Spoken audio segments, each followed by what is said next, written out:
I watched the first 2 episodes of Alien Earth, and I want to talk about my thoughts on that series and where it might be going, but also its place in the Alien timeline. So we're going to be going through the complete Alien and Predator timelines because those are all kind of one franchise. They're separate franchises until they're not. There's 2 movies where they intersect. Well, 3. Now that we got Predator Badlands coming out and we've got a Weyland-Yutani synthetic human in that movie, I think it's time to just start treating them like one giant timeline that doesn't always make any sense. Yeah.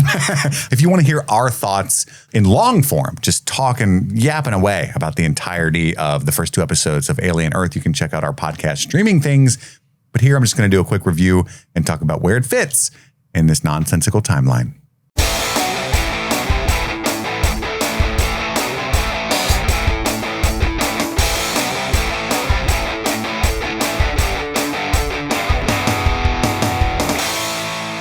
Obviously minor, at least spoilers ahead for pretty much all the movies and Alien Earth. If you want to go in completely blind to that show, I understand. That's what I did. You're not going to want to watch this video if that's the case. This is for people that have seen Alien Earth and all of the Alien and Predator movies. So if we're doing the timeline, you got to start with the Predator movies. All of them take place before any of the Alien movies because those are all in the future. Killer of Killers is technically where it all starts, the newest animated movie, because we go back to 841. Is where the Viking story is set. And then, of course, the samurai story is in 1609. And then the World War II story would be 1941. It's weird to talk about even this the timeline at all because it's 2 of the 3 stories are before any of the other Predator movies, but then one of them is after Prey.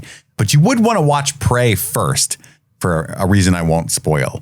Now, Prey takes place in 1719.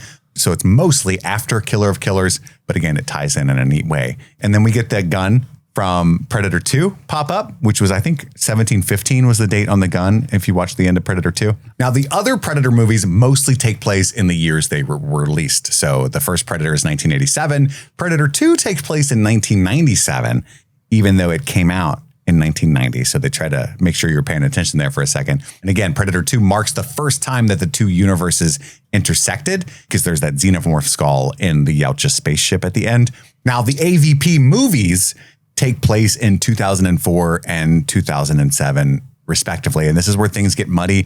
Most people have largely considered the Predator movies to be in their own timeline, the Alien movies to be in their own timeline, and then the Alien versus Predator movies to be in a separate third timeline, especially once Prometheus comes out. Because what the AVP movie posits is that the xenomorph has not only existed, but been to Earth as early as like 3000 BC. So for 5,000 years, the xenomorph has occasionally been to Earth, which would work fine for most of the Alien movies because all the xenomorphs are destroyed or sank into the frozen sea by the end of the movies and nobody knows about them. That would still work fine, but it doesn't work once Prometheus comes out. We get 2 more inconsequential, Predator movies after the AVP films, 2010 and 2018, which take place during those years. And the 2010 one takes place on a completely different planet, so it almost doesn't even matter. It's a planet where Adrian Brody is an action hero. That's right. At this point in the timeline, and at the beginning of the Alien timeline, Prometheus would technically be where it all starts. It takes place between 2089 and 2093, mostly 2093. And this is like supposed to be exploring the origins of the xenomorph itself. People argue about this because once we get to Alien Covenant, you can see like a mural with fully fledged xenomorphs and I think even ovomorphs and stuff. And so it is weird because if we're supposed to believe that David invented the xenomorph, then that's strange that mural's there. But I'm getting ahead of myself. So would that be more like David is like a John Hammond, a robot John Hammond, bringing them back from extinction? I think that's a possible good way of thinking about it. Regardless, we don't actually get a xenomorph at any point in Prometheus. We get the engineers, which are, I think you're supposed to be led to believe, kind of invented what later became the xenomorph, but also most of the life, if not all life in the galaxy. They drink that like engineer barbecue sauce and propagate these planets. So we never see a xenomorph in Prometheus. We get a proto version of it called the Deacon, which is birthed. This is really crazy. So Dr. Shaw gives birth to a trilobite, like a squid. Yeah.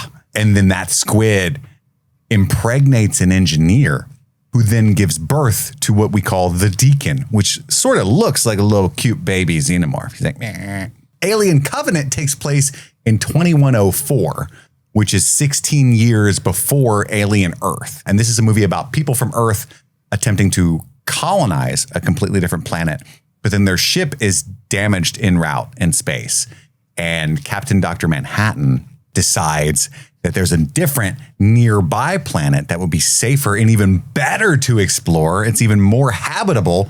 It turns out that's not true, because David and Dr. Shaw landed there with the Engineer spacecraft, and he's been using that Doom barbecue sauce for 10 straight years, killing everything and everybody on that planet and creating all kinds of creatures. So what Alien Covenant posits is that the xenomorph is a bioweapon essentially created by David, which again is weird if you look at the murals, but that's explicitly what we see, because we see the neomorph, which eventually by the end of it becomes the predomorph, which is the closest thing to a xenomorph that we get. It's technically not a xenomorph, but it's like really close to the xenomorph. I didn't realize that was supposed to be different. That's interesting. They call that a predomorph because it's got little like on the top that like xenomorphs don't have. Little what? At the end of Alien Covenant, he tricks everybody into thinking that he's Walter. And in their defense, he looks a lot like Walter. And he sneaks like two of these like xenomorphs aboard. And he's got all of these colonists in cryosleep, and they're going to this other planet. And it's like a really cool ending. And we were supposed to get a third movie, but I can almost guarantee you we will never see the conclusion to this particular story. The story of David, which is very, very sad, because I think David's an awesome character and this is a really cool idea. This is where we get to Alien Earth. Alien Earth takes place in 2120, which is 2 years before the events of the original 1979 Alien movie, which was in 2122. I really like this show. People were worried in advance that we're like really into the fandom and the canon, because it's like, how could we have an alien on Earth 2 years before the events of Alien? But it actually makes perfect sense if you think about it. I mean, the alien will have to be either destroyed or made unknown to almost everyone by the end of this show for it to make any sense, but it still could work. Because in Alien, Ash gets what's called Special Order 937, which at least it wasn't Order 66, right? It could have been worse, where he's supposed to procure and bring this creature back to Earth. And if you think about it, it's almost like Weyland-Yutani would have had to have some idea of this creature's existence in order to issue that order.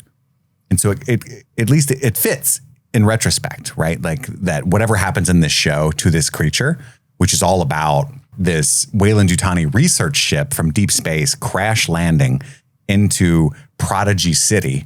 And they've got a xenomorph and all kinds of other like deep space monsters aboard, which is really neat to kind of explore some other kind of horror monsters that are out in space. And they really want to get it back. But Prodigy is this enemy corporation. And so, and I love that idea that the Earth is run not by governments, but by 5 really big mega corporations. Capitalist King, Kit Laser. You heard it here. He loves the idea of cities controlling the Earth. I love it. He said it. In line with the themes of the show, which is kind of how our world is anyway. We just don't acknowledge that, right? Like you got like, not to get too tinfoil here, but you got like BlackRock and shit that kind of runs everything. Yeah, so there's Prodigy, there's Weyland-Yutani. I think that it told us of a third corporation cawled Dynamic. Yeah, I think they've named all 5 of them, but only 3 have been named in the show. The other 2 were named in an interview with Noah Hawley at some point. Noah Hawley. He said it in an interview somewhere. Do you have those 2 names in your? I don't. Noggin? I didn't. They were kind of. I think they were just dudes' names. Oh, okay. Like Frank and Gary. So yeah. There's Dynamic, Prodigy, Weyland-Yutani, and Frank and Gary. Yeah. Yeah. So that I don't think it messes with the canon in that way. It does undo what Prometheus did, I think, or at least I've heard in interviews that they're planning to kind of largely ignore the idea that the xenomorph was created by David as a bioweapon. And so who knows? Maybe AVP's back in the game, baby. We're back. But yeah, I like the show a lot. I think it's awesome. I can imagine that a lot of people are struggling with the pace. And so if you're struggling with Alien Earth, but you are an Alien fan, maybe put your phone in another room. And I don't mean that condescendingly. The show is weird because it kind of moves too fast in some ways, but it really takes its time in other ways, which is Noah Hawley's thing. If you've watched Fargo or Legion or any of the other things that he's created, he often does that. I was talking with a friend the other day and they were like, I think it's kind of a bummer that Wendy's brother found out who she is already And I agree. I think that would have been a really fun if we'd seen them interact at least for a few more episodes, and she was just like overly familiar and had this golden retriever energy, and he was kind of freaked out. I think that would have been more fun than what we got. The show's weird, but I love it. It's kind of like if Alita Battle Angel were combined with the Alien franchise, and that's a movie that I am obsessed with. I also love the game Cyberpunk 2077 and the anime Cyberpunk Edge Runners. And also movies, of course, like Blade Runner and Strange Days. And I think that there's a lot of cyberpunk and noir in this show, almost more so than sci-fi horror. That's personally my bag, but I can understand if it's not everyone's. I think they should have called this show, this is kind of, I'm dead ass serious, Alien Cyberpunk would have been a really tough name for this show and more descriptive, even though Alien Earth is like, oh, sweet, they're on Earth. You know what I mean? That name does go pretty hard. See what I'm saying? Call me 20th Century. I can help you with marketing. But that's the vibe I'm getting from this show. What's neat, though, we're getting like this expansion of lore. Like we've got synthetic humans, which we've always had, like Ash and David and Bishop and Rook and Andy. Those are synthetic humans. They're androids. But now we also have cyborgs. There's at least one character in this show, and those are just humans that are cybernetically enhanced. They at least have like a robot arm that has, it's like a Dremel tool or a Swiss Army knife. He's also kind of like emotionally robotic, though. Like we get him in that cockpit on the Maginot, and he's talking to Mother, and he's very like reminiscent of what the androids are like. Yeah, he's tampered down his feelings and emotions. Yeah. And that's a big part of like why he's surviving in these cases is he can like sense his fear, brother. Like, right. I'm not your brother. And then there's a third thing called hybrids. And that's what our main character, Wendy, is played wonderfully by Sydney Chandler. And hybrids are synthetic humans that have actual human consciousness downloaded into them. And Noah Hawley does this interesting thing where he's decided that only like flexible child minds are capable of making this journey, which is like this proprietary technology of prodigy. So the whole show is about this like proprietary arms race and extending and perfecting human life, which is really neat. But yeah, so we've got 5 or 6 of these hybrids, and they're all children in these adult android bodies. And I like the comedy of it because they're just like throwing paper airplanes at soldiers and shit, and they don't know why this dude is doing this. Like they're just really silly people now. There's a bear. Yeah. I think it works from a comedy perspective. That's very much the Legion side of Noah Hawley coming out. Somebody online disparagingly called it Spy Kids, and that was funny, even though I love the show. I saw somebody online disparagingly call it Amelie versus Predator because of her haircut. Oh, I thought that was pretty funny. It's interesting they say that. They're probably aware, but that director who made Amelie is who directed Alien Resurrection. Yeah, so we've already gotten Amelie Alien, by the way. Yeah, true. Yeah, I'm really digging this show. It's strange, though, because 2 of my biggest gripes aren't really gripes. They're just like something that I had to acclimate to. Hearing contemporary music in my Alien is very strange for me. And so when we get like Black Sabbath, but not even like Ozzy Osbourne Black Sabbath, it's like Dio Black Sabbath. And Tool at one point pops up at the end of episode 2. And it's like, it's so fucking weird. I think I can only remember us getting a contemporary song one time in an Alien movie, and it's Alien Covenant when Danny McBride is rocking to John Denver. Oh, yeah. That worked better for me than, but yeah, I was really, were you thrown off by these modern needle drops or no? The Tool one got me, and this is just more a reflection of who I am as a person, not so much the song. It's just, I can't take because I have the captions on. So when it's like Tool, it just makes me laugh. Like it's one of those words that make me laugh and so it took me out of it. So I wish they did not have a song by Tool, even though the song fit and everything. That's more of a reflection on me. It fit like vibe wise, but it was Stinkfist. Yeah. And I'm a huge Tool fan.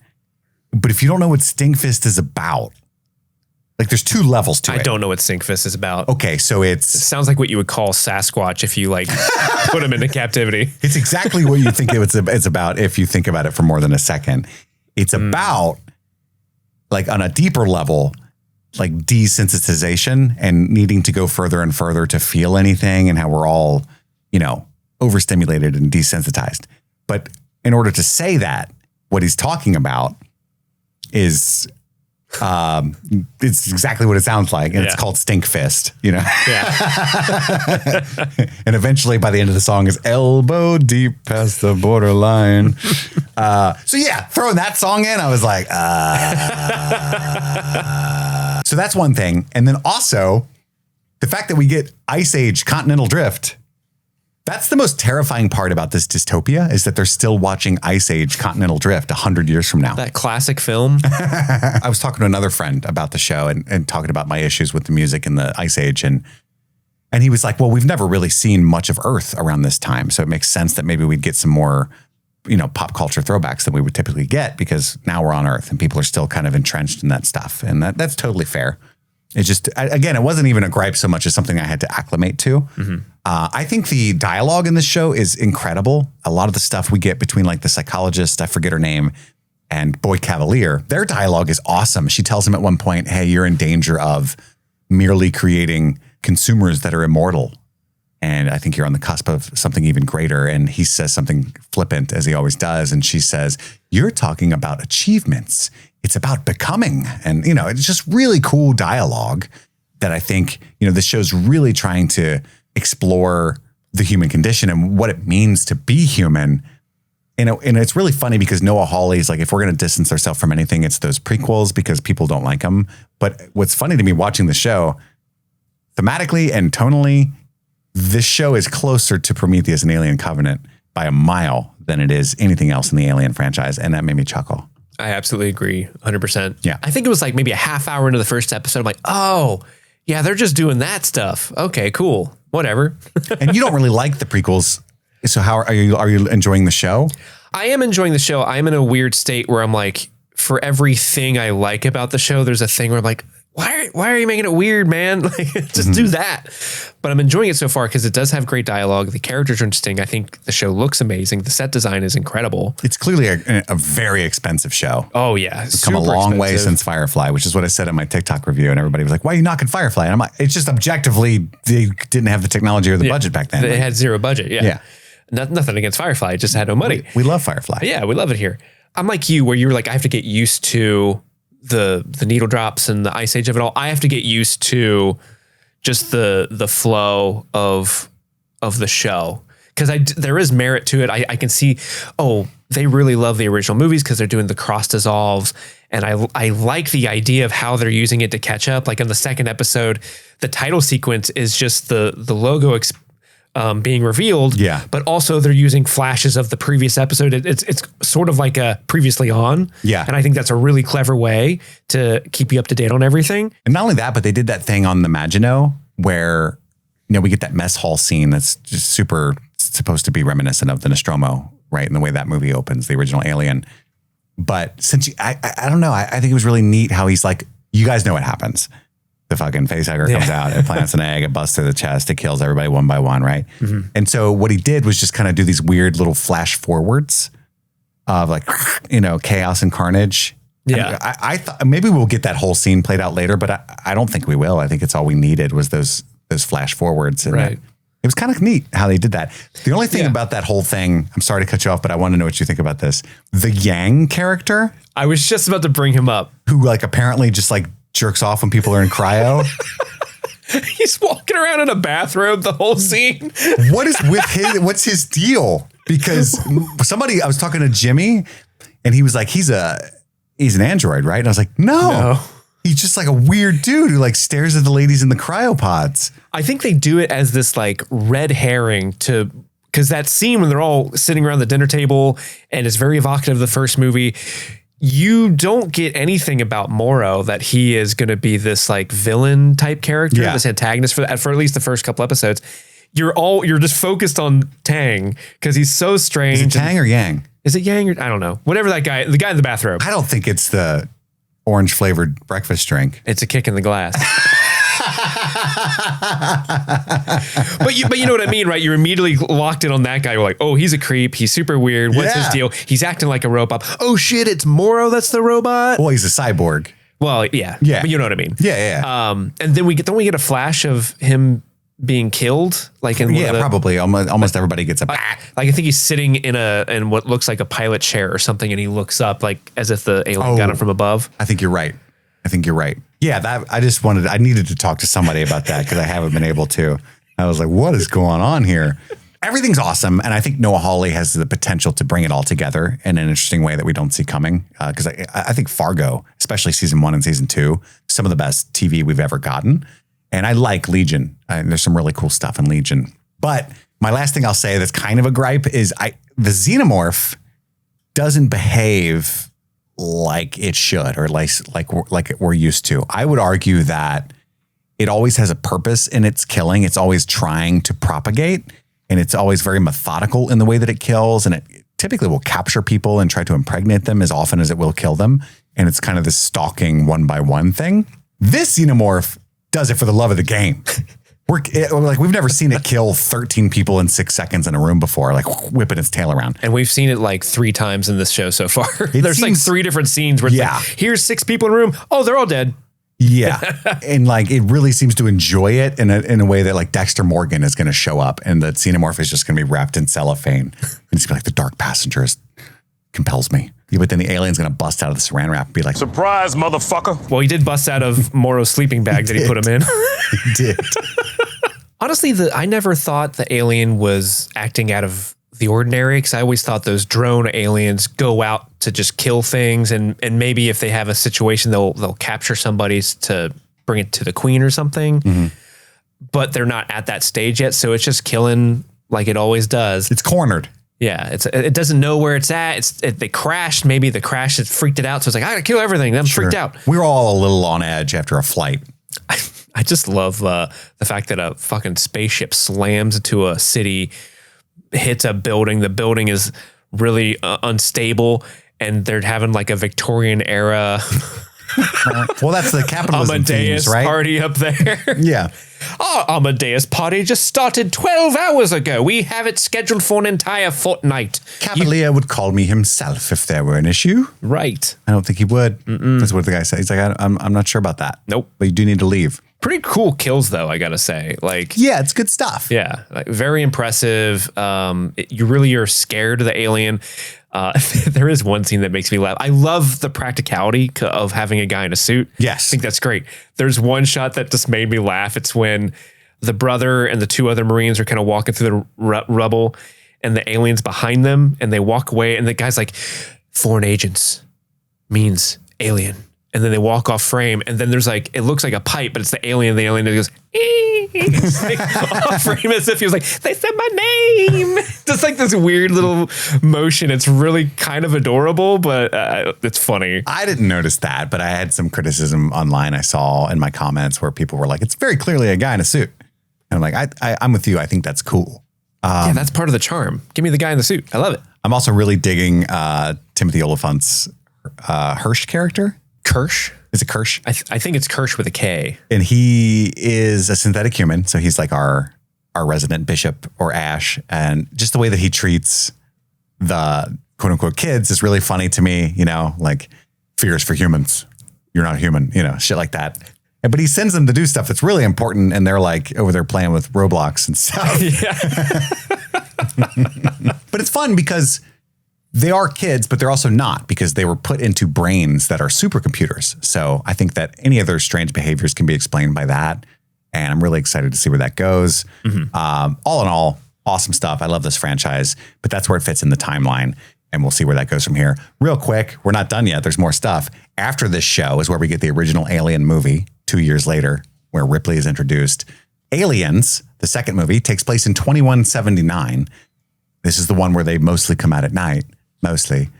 And Alien 3 takes place directly after the events of Aliens and ruins everything. Alien Resurrection is the last movie in the Ripley quadrilogy, and it takes place in 2381, over 200 years after the events of Alien 3. And this is when Ripley is brought back to life, but also not. It's a different version of Ripley that's mixed with the xenomorph. And she's given impeccable basketball skills as part of her skill set as well. None of this timeline includes any of the video games like Alien Isolation. There's like 3 other games. There's tons of comics and companion novels. that explore different parts of this universe and different aspects of the timeline. Most of them, not most of them, I can't say that, but there's obviously a big 200-year gap in the main movies. And so a lot of those comics and stuff explore like that time period. But yeah, that's the complete timeline. I'm not too stressed about it. I think the canon in this franchise is as fluid as the barbecue sauce from Prometheus. And we're just supposed to kind of go with the flow. What is and is not canon has changed and evolved more often even than like Star Wars, like again, originally the AVP, the Predator, and the Alien were all separate franchises. They kind of crisscross in random ways. And I think that Alien Earth seems to me to be something kind of new again that's going to take what it wants and leave the rest. And we're just here along for the ride.